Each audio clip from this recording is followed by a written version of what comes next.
Thank you. I'm Betsy Sullivan. I head the editorial board for the Dealer and NEOMG group. Chris Quinn is the vice president of content for the Northeastern Media Group. And Chastity covers City Hall. Chris Evans is taking the lead for the editorial board on this endorsement. We're endorsing only for the primary right now. So two of you will move on to the general, and we'll either repeat our endorsement or make a new decision about it. Yes. Well, again, thank you all for coming.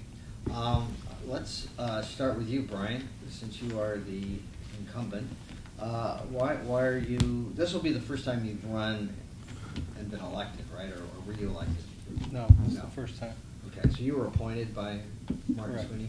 Okay. And it looks like you moved into Ward 16. Correct. Recently, you weren't living in Ward 16 when Sweeney appointed you. No. No. But you're living there now. Correct. And why do you think we should endorse you? Over the past almost 9 months now, I've been the sitting council person in Ward 16. We've accomplished an awful lot within Ward 16 in that short period of time. Everything that we've accomplished, I believe that we're on pace to do good things in Ward 16. We've done some rezoning of some streets.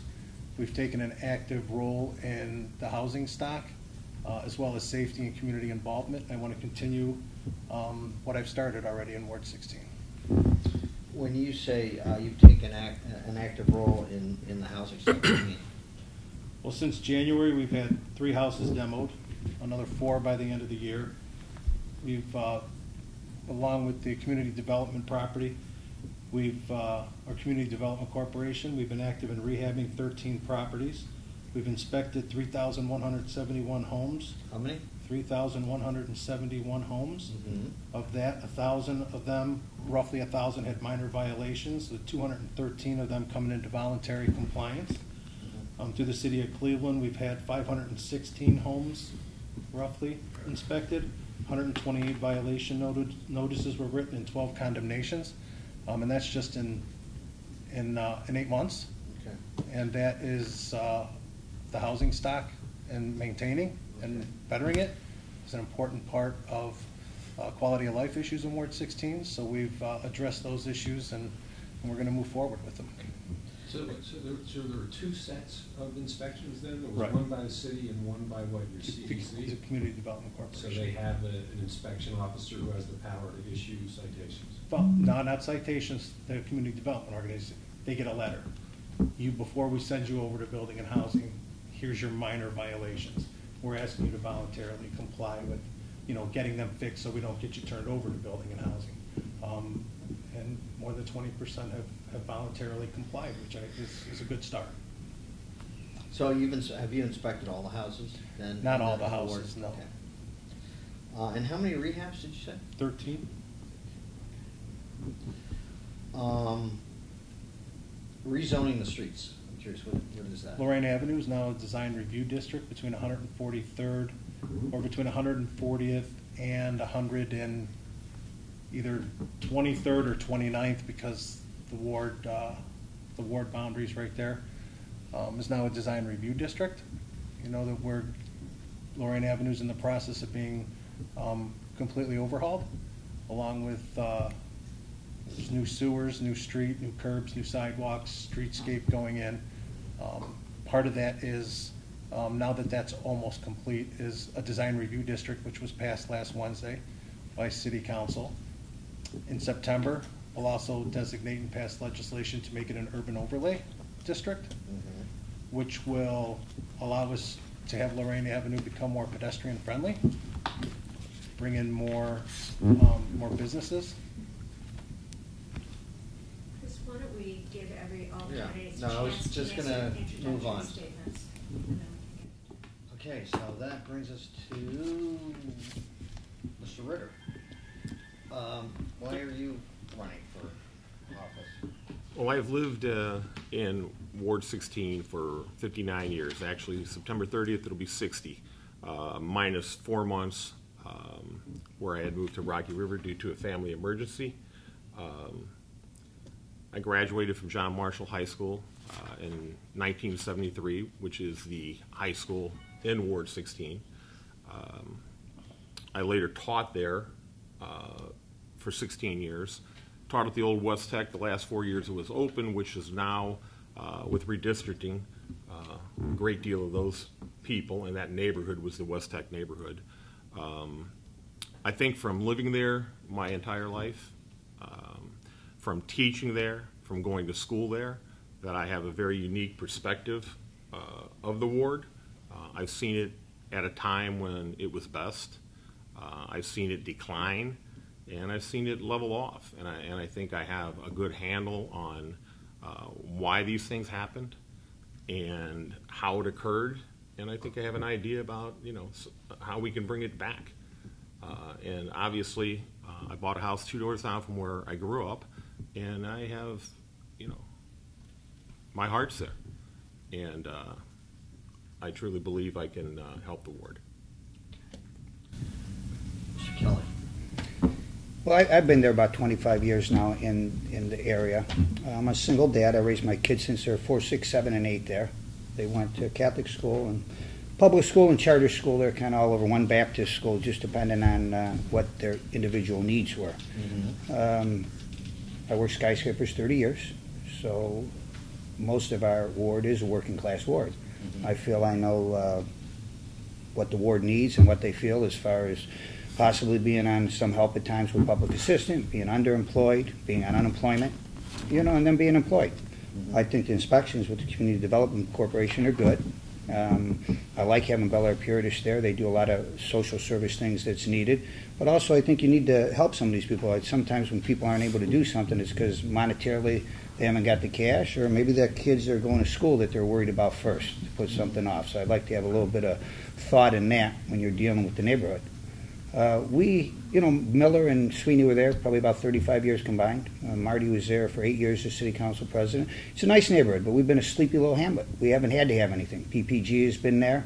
It's the biggest employer there. We haven't had to have much else. Now, when my job with the schools, I work for the Cleveland City Schools. I have all the schools on the west side. I look at some of the vitality, some of the passion in the neighborhoods there, Gordon Square, Cam's Corner, even Edgewater, and we need to get that there. We need business guild from probably 117th and Lorraine all the way to Cam's Corner, not just for same color awnings or somebody picking up trash, and we do have a litter problem. But we need them to get together and decide, hey, what business can come in here and help us? We've got vacant Society Bank there by Marks on West 138th for a while. It's an open parking area. It's got lighting. We need to get a local person to put something there and get it to be sustained by the local people, then to get people to come in. Giant Eagle, they're talking about that closing. Now, if that closes, that's going to be a big space right there. We need to start being creative and clever. I worked for a skid steer, an Avengers movie, and they're going to keep doing movies here. But what we don't do is some of the offshoots of it that happen in L.A. and New York. We have some vacant properties there. Let's start doing some of the cutting of the film. Let's start storing some of the stuff. Let's start painting the stuff. You have Red Bull doing a movie now through the internet. Mm-hmm. Time Warner's shaking because they're going to start losing. Let's start looking at some of this. We got young people in this town that want to do films, and they go to L.A. So I'd like to, start bringing a little energy and a little different thought here. Okay. And what do you do for the school district? I work for the Family and Community Engagement. I'm a retired laborer. I worked out of Local 310 30 years. Okay. I've been retired 7 years. So for the last 2 years, I've been coordinating the West Side for, trying to get the parents more involved, get stakeholders more involved, bring some better schools to the West Side, which we have. We got a new high school called the Bard High School. It's the only school in the state where you go there 4 years, and when you leave, you get a 2 years associate degree without leaving the building. All my teachers are professors. We're all paying more for the taxes, so I'd like to get our money's worth. There you go. Mr. Brock, why are you running? Well, several reasons. One, my father grew up right here in that neighborhood. My mother went to high school there. So my grandparents bought their first house there, their only house there in the late 40s. So the neighborhood to me is a place of great memories. and a place where action can be done in the city. We focused a great deal, perhaps too much, on what we've done downtown, trying to build from the inside out. I think it's time to go back to the outside and perhaps build in. I was a college professor in Missouri, where I went to the University of Missouri to work on my PhD, as did other people at this table. And after several years as a man of action, I thought that perhaps it would be best for me to move home, continue the service. My father was a Cleveland firefighter right near our ward for decades, and put my academic background and my desire for action to use here in Ward 16, the part of the city that I love. And that's part of the reason why I'm running. I think also, as I've said anywhere I've gone, that the job of a city council person really is twofold. You need to provide the services to the people, and that needs to be done efficiently and more quickly than it has been. And in addition to that, I think that the city council members, more of them, should have a broad vision for what's going to happen for the city as a whole, as well as their ward. And I think we're missing out on that. I think it would be, without criticizing anyone, I think it would be wrong to say there are any deep thinkers on Cleveland City Council right now. We don't tap into Cleveland State University, which has one of the best schools of urban affairs in the United States. We don't look into things like that. So you can blend an academic background with one of action, and I think that's what is needed here in Ward 16. The reason I'm running is because I'm tired of waiting for good things to happen in my neighborhood. I'm a business owner. I've been there 29 years. I lived in the neighborhood for about 17 years now, and I've been seeing a steady decline. And I want to address first the safety and security issues. After reading the recent report from Cleveland's Police Department website, it looks like all crime is up in the 1st District except for burglaries. So I've started a website. We have over 600 members talking about safety and security issues. I'm the lead of that website, and I'm trying to raise awareness and get people to report crimes when perhaps they're not. So my first move would be safety and security. The next is the blight and the neglect. I've seen businesses close down, move out, storefronts are vacant now. We have Atlas went out of business. It was a big employer. General Bag went out of business. I've just been seeing the decline. And it's like, I know that we can do better. You know, we've got the bus line running through, we've got the rapid going through, and young people are moving into city neighborhoods, but our neighborhood just doesn't have the amenities that they're looking for. We don't have a dry cleaner, we don't have a coffee shop.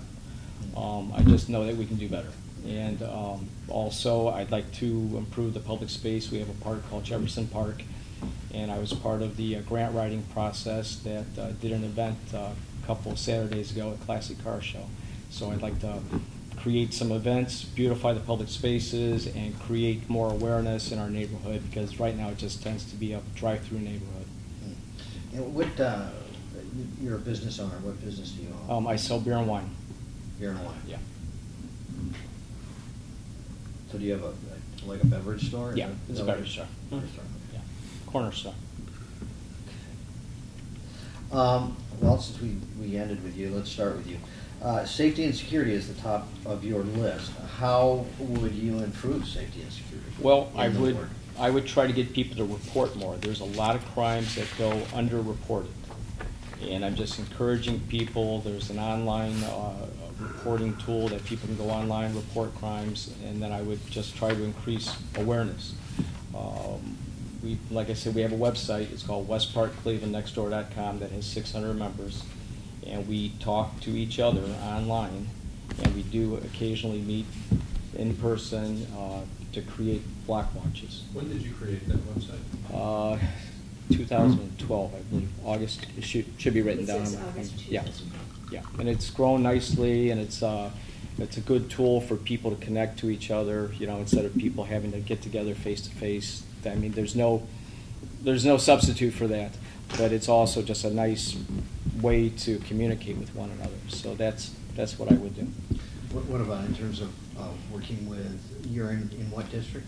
First district. Working with the 1st District Police community policing? Well, of course, other community policing, but then the police have to have the amount of people in the district working, and sometimes there's only 8 squad cars out there at any one time. So they are understaffed like it is throughout Cleveland. So we need to increase our tax base. We need growth so that we can pay more police officers to be on the streets. But other than that, I would just encourage people to talk to their police officers, and every once in a while, if the police can pull over, get out, talk to the neighborhood kids or whatever, which I don't see that. It used to happen years ago, but quite often I'll have them come to me, showing me a picture or ask me questions, and I can see that they're clearly not connected with the neighborhood the way they should be. Right. So you really see in addressing issues of safety and security in the neighborhood that it's got to be more of a grassroots effort. It's got to come from Yes, the police can only do so much, and I realize that. So we have to step up to the plate as citizens. Mr. Brock, how would you address issues of safety and security in the neighborhood? Or, I mean, do you feel that that's an issue in the neighborhood? Oh, absolutely, yeah. The lack of patrols. Last year, 2 years ago, the police department Division of Police quietly decided to do less patrols and in West Park and do more one-person patrols, which is a problem. The fundamental thing is we should probably ask the police officers themselves, and I'm sure that they would be amenable to talking to us as residents. What do you need? How do you want to go about this? I think there's a lot of them who like the concept of community policing, although it's vague in how it's defined. But if we have police officers, as Paul's saying, engaged in the community, they can help with quality of life issues, with the noise complaints, with the my neighbor's dog keeps biting me complaints, things of that nature, that these police officers can be involved and say, well, I know what's going on at Paul's house or what's going on at Dave's. So I think that that is a key issue, and we need more patrols, fundamentally need more patrols in the neighborhood. That when it comes to service, providing better service for the residents of Ward 16, number one has to be more police and more patrols, I think. Yeah. What do you mean by more patrols? Because you mentioned you want more patrols, then they cut back on patrols, but they increased one-person patrols. So what do you mean? Right. They didn't necessarily increase one-person patrols. I'm sorry if I was unclear, but what they have done is cut back on the number of patrols overall, and a lot of those patrols are now staffed by one. Not all of them by any means, and that's a problem. I mean, so every time all of us have knocked on doors in this ward and heard stories, some of them horror stories, and you say, well, when was the last time you saw a police officer on this street? Well, it's been 5 days. Or, well, I called it in, and now we've had one for the last few days. So that's why you tell people, no matter what happens, always call the police, because if you keep the drumbeat going, of course. But the more police there are, the better it is, particularly if these are officers connected to the neighborhood and connected to the people. Mr. Kelly, Well, I mean, yes, for safety we needed more police out there. I think every 10 police officers with training costs about $1 million, and it's got to be sustained, and we just don't have the money. But do you see safety as an issue in the ward? Oh, Is that sure. a problem? But what we're going to have to do, probably we'll all be like-minded here. We're going to have to, I don't know exactly how the Department of Justice rulings are going to affect what's going to happen here in the city, sitting here at this moment. But we need to have a little more community policing, a little more interaction, coupling up with the residents. You know, the phone calls need to be called. I think, you know, when you live in a nice neighborhood, you see something, you let it go, you don't call as much. So when you're looking at how many phone calls were made somewhere, that depends on where the police shifted or whatnot. You're not going to get rid of crime, but you can probably shove it one way or the other. And our neighborhoods, this you know what? You shove it one way or the other. I won't say which way. But we have, you know, we become a, I mean, I think maybe I start with the green spaces. That's what I've said when I've been having coffee clutches. You know, you got the parks there. Start with the people that live around the parks. Then maybe I'd go to the schools with the school parent organizations. You got a lot of parents that live in the neighborhood with kids there. There's a lot of kids there. I'm at the park. Sometimes I wear my Cleveland Teachers Union shirt, you know, and I can talk to the kids a little bit. A lot of them have gone to public schools or whatnot. But we just need to get people to know that we're a little more together. I think there's a hesitancy with the older population to approach the younger people. I think the younger people don't have a filter for their language sometimes, which is upsetting to some of the older people. We do get Jefferson Park, where I live across, we get the police come and go there, but Somehow we've got to get, when I was a kid, you had Phil the cop cross you at school. You know, you actually had enough cops that you had a police officer as a crossing person. Right. We probably can't get at that, but we desperately need to get back to me knowing that that's Phil the cop. You know, whether that means it's walking to the property or whatnot. We become a neighborhood of backyard patios. You know, when I was a kid, you used to be on a front porch. Somehow we got to get back on a front porch. Mr. Ritter. I think we need a significant amount of additional police, and I think we need a whole lot more undercover policing. Our parks have been taken over by people who are dealing in drugs. When you're talking to the neighbors, they can tell you, come over and sit on the front porch with me, and you can watch it happen. And it's not by dark of the night. I mean, you know, they're bold. I mean, they broad daylight. You know, Have you seen this? Yes, I have. And I don't think it's that hard. I mean, an undercover policeman can sit under a front porch and do what he has to do. Now, having talked to some police about it, they said, you know, we have very few of these folks, and most of them are known because there are so few. And that a lot of the drug folks know who they are. So even if they're there, they're not going to be as effective. It's Public safety is the most expensive thing on the city's budget, and the city's broke. I mean, there's not a lot of money. So if you're going to add significant numbers of police, that means you're going to have to cut someplace else just as significantly. How would you do it? I think we have way too much administration, way too much. We have too many $100,000 suit and ties, and I think if we're going to cut, it needs to be there. You know, Channel 5 did a very telling interview when he did the pothole series, where they said there's 7 layers of administration, and I think 2 were in the 90s, and 5 of them were in the 100,000s, and they did a story on a road crew where they had run out of asphalt in a truck, and the truck went to get more, and the guys were standing around, and they're saying, well, you know, they can't really blame them for standing around. At least they gave them a break because they didn't have the asphalt to put in the holes. Well, 7 layers of administration, particularly at those kind of prices, $100,000. First of all, we don't need that much, and secondly, they don't need to be paid that much. A whole lot of people would be happy to have a $70,000, $80,000 job. So, you know, I think we have to look at how we're spending our money. And one of the things that we're doing is, you know, you have to have a strong downtown. Strong downtown is a good revenue engine. We have that. We need to maintain it, but right now we're doing beautification of, you know, park at Public Square. You know, we have a walking bridge program that I believe is on hold now. I think those are things that if your city has enough money, those are nice, but not at the expense of their neighborhood and its safety and security. So I think we need to look at how we're allocating our funds. I think that's paramount. And I really think we have too much, and that includes the school district. I mean, we have layers of administration that don't come in contact with children. And I can tell you that for teaching all those years, we would get edicts sent down to us from these administrators, and they were, there's no way. They didn't even make sense. And they were undoable. Yet they're $100,000. And I'm not even sure of some of the job descriptions. So that's where I think the money comes from. Do you think you would get any pushback from the administration if you brought that concern to their attention? And how would you deal with it? Well, like anything else, you're one voice of 17. And can one person do that? Probably not. But I think if you make it aware, folks aware of it, I think that if the community gets up in arms, then at some point they're going to have to respond. And, you know, yeah, I think you would get pushback from the administration. I am not in this to be rebellious. You know, my intent, if elected, is not to go downtown to be the yelling and screaming all the time, and this is wrong, this is wrong, this is wrong. If they're right, they're right. But when they're wrong, they're wrong.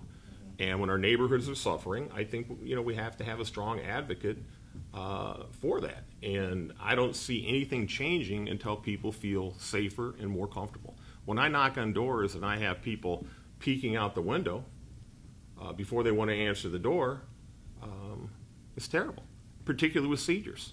I mean, my heart goes out to them. You know, I don't want to be afraid to answer my door. And we have folks that are.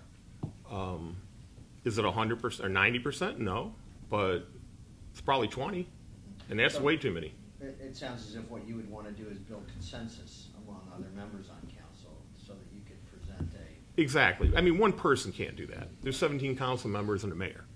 Okay, but I think you want to try to unify council in that direction. And I think people's voices, when you bring it to their attention, I think people will reach out and say, yeah, he's right, and I want this to happen. When your constituents start talking that way, then you're going to have to produce some results. So I just don't think we have that kind of person down there right now. And that's your cue, Brian. You're the person down there. First of all, do you feel that safety is an issue in the ward? I mean, are you hearing that from... Safety's an issue everywhere. It's just I not understand. just not in Ward 16. Yeah. Of course. Mm-hmm. And I'm glad that 3 of the 4 other guys mentioned community policing, because it was one of the first things that I took on once I became the councilman in Ward 16. Mm-hmm. We started our safety and service walks where we're actually walking neighborhoods with police officers, knocking on doors, getting information, introducing the police officers to the residents and the residents to the police officers so that they do feel more safe and secure when they personally know the individuals who are patrolling the neighborhood, and all of a sudden it just doesn't become car 113 that's driving by. Right. It's John and Tony, which has been very successful. Now, what's the name of that program? It's a safety and service walk. And how long has that been going on? I think we did our first one when the weather broke, so May. Right around May we started it. We do 2 a month, every other week. We take not only 2 police officers, but we take a representative from the Community Development Corporation, the City of Cleveland Community Relations, Department of Aging has also joined us at one point, as well as Building and Housing. Join us every once in a while as well. And it's just a way to make residents feel more safe and secure about where they actually live. We've also held 3 neighborhood safety meetings. We've done a number of one-on-one with police, where, like one of the other guys mentioned, somebody does have an issue or a concern. We actually have that individual meet with the police officers or undercover away from their house to get the information. So we are working on safety issues within the ward. You worked on the budget in the current fiscal year. Did you see any room to find money for more officers? No, and with the consent decree, the way they're going to have to, it's going to hurt. Hiring new police officers is going to hurt. Financially, it's going to hurt. And I think the mayor was correct, and it's time to reach out to big business and philanthropists and see how we can come up with a better way of policing the city. We did just pass the legislation to go to 1 in 10 to diversify the police force, which hopefully will help. Not an immediate fix, it hasn't gone into place yet, but hopefully that will eventually end up helping. But the consent decree, I mean, you can't fight the feds. So when it comes to that consent decree, the city's going to have to follow it. So if it means hiring more police officers, somebody's going to have to become a little bit, to think outside the box in order to hire new police officers. Because right now there's just, it's 75% of the budget, is their safety forces. That's 70, it is. I think it's that high. Okay, don't quote me on that, but it's I know it's a lot. significant. I thought it was in the 70s. That includes fire. Right, that's our safety forces, Right. police, And fire, EMS. EMS, the jails, correction guards, everybody. It's a significant part of the budget. I don't know how you go much higher and still provide, basic city services.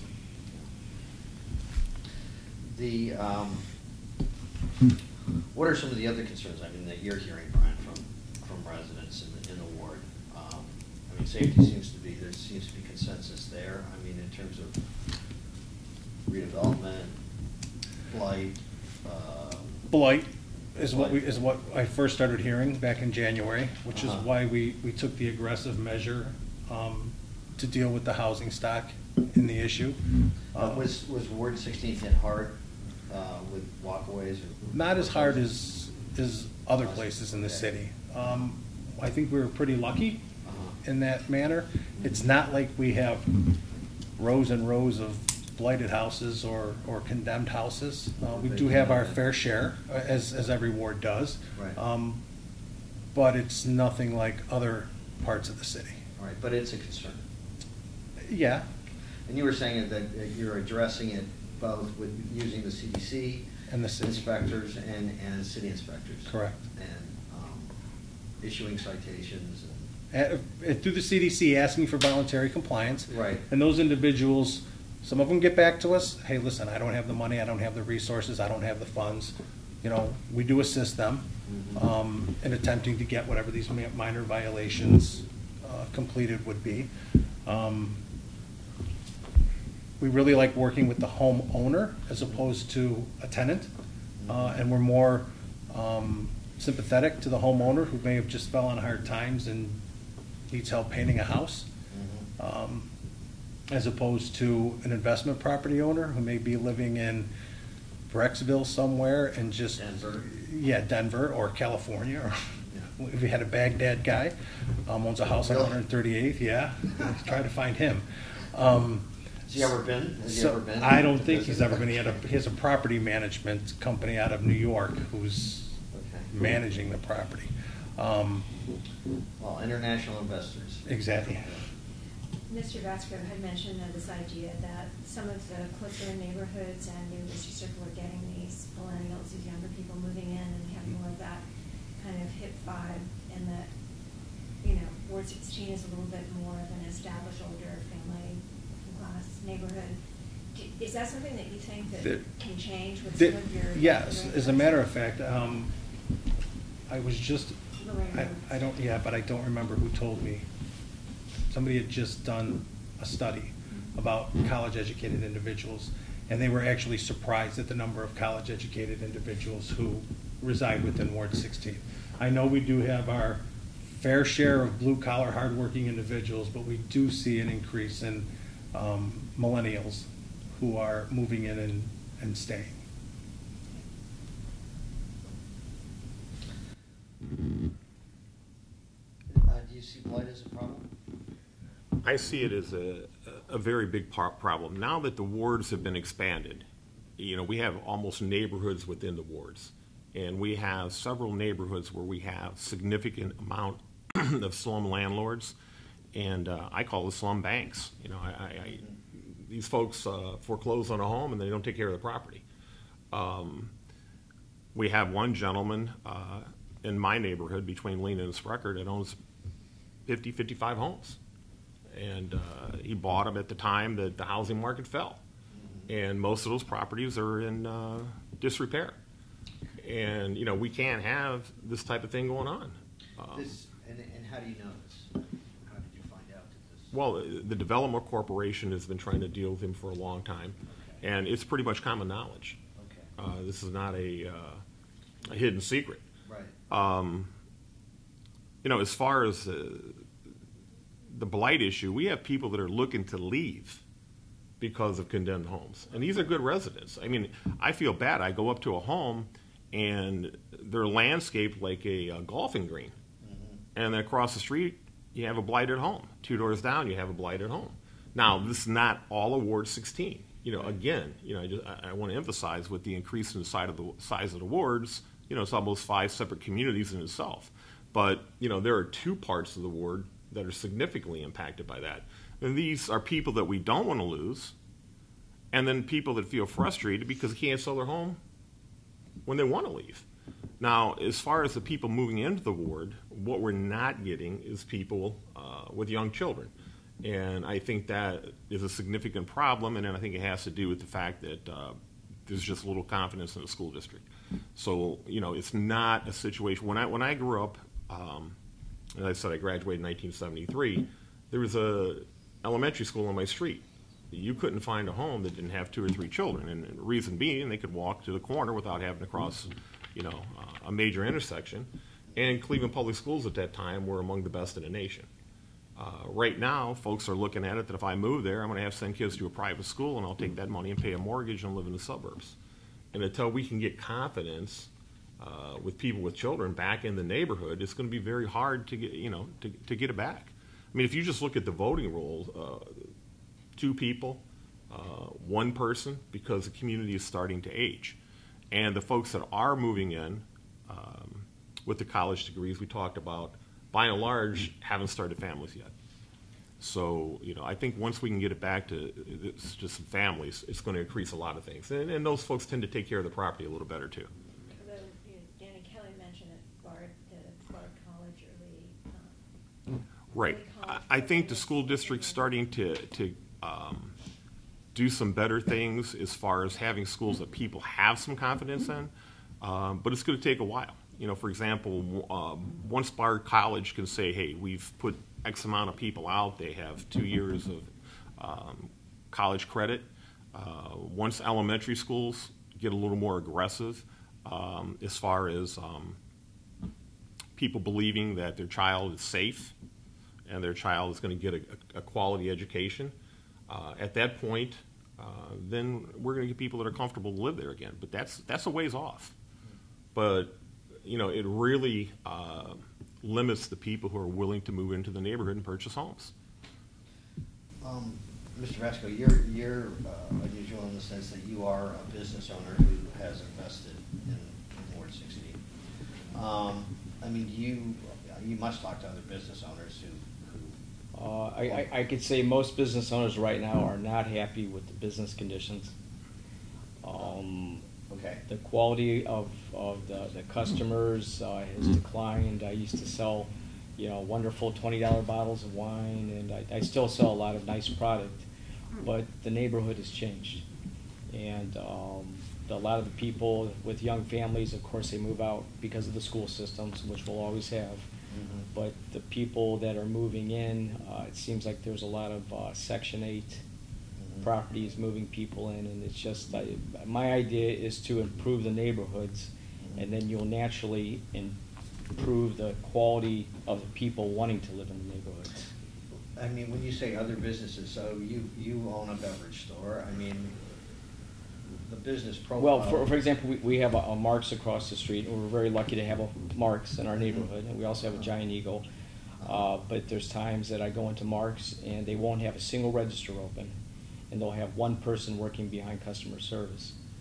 And there'll be people there with the cartloads of things stocking their stores, and you'll have to wait 20 or 30 minutes. I mean, I'm not to bash on Mark's, but it just shows what the business climate has come to in that neighborhood when a Mark's doesn't have enough business to have 1 register open.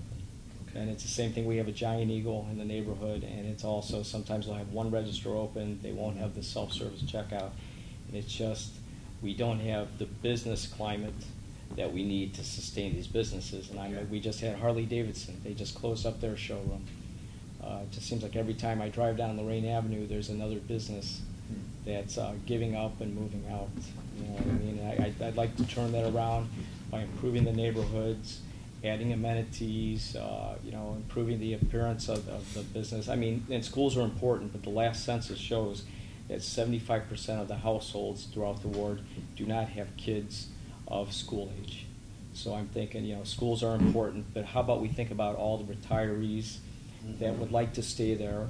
How about we think about the people who are living in the suburbs who have enormous mortgages and that would like to live in a city neighborhood? Right. That's what I would like to do, is try and draw these people back into the city. But we have to give them the reason to come back, and right now we're not doing it. Well, it seems you need, what you want is business investment, whether it's in housing stock or it's in private business. And from what you're saying is that in Ward 16 at this point... We've had no progress. There is one thing that we could do. There's something called a variety theater. It's an old theater. It seats 1,800 people. It's a gorgeous property, but we need reinvestment dollars to redevelop that. That's just an example of one project that if we had the developers in there, the investors in there, and the bankers, and everybody on board, we could start at that point. It's at about 120th on Lorraine Avenue, and it's a magnificent old theater, and it's not in such terrible condition that it can't be renovated. So that would be an example of one project that I would push for to create the buzz that we need in that area. Did that used to be in Donna Brady's?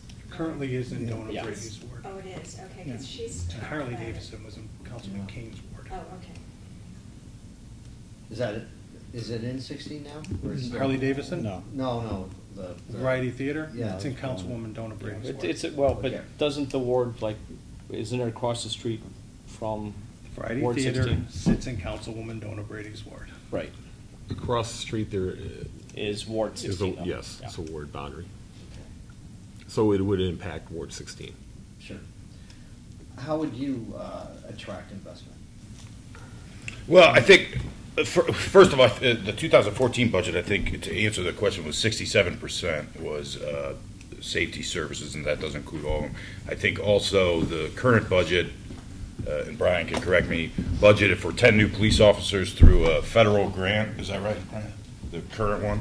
So that, those are steps. But investment, anyone who lives in any study that's ever been done of urban residents says the two most important things are safety and schools. So why would someone want to invest in Ward 16 if the population is simply getting older?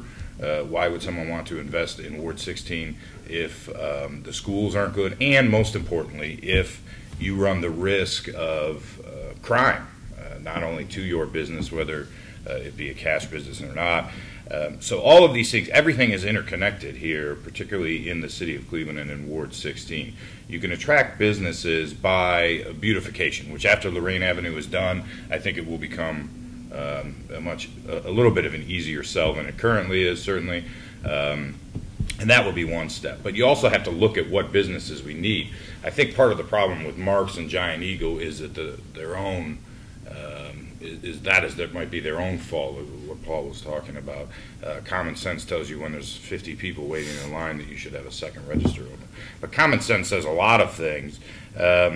Bobby Knight used to always be asked, the basketball coach used to always be asked, how have kids changed since you started coaching? And he said, I don't think kids have changed, I think parents have. And I think that that's true to a certain degree today. But how do you hold people accountable when it comes to schools, which is an issue we were talking to? I don't know. But attracting business involves all of these things. It's all interconnected. And you need to have better schools. You need to have better safety. You need to have better that's business. not going to happen. I mean, in the short term, Right. that's not going to happen. Well, in the short term, attracting businesses isn't going to happen either. But in the So short term, safety services can improve. I think in the short term for sure, and that would attract things. But as far as a particular plan for saying, well, if business X moves here, you're going to make this amount of dollars, and these people, you have to find out what the ward needs. And I don't know what we need. I don't know that we need more auto dealerships or gas stations, for example.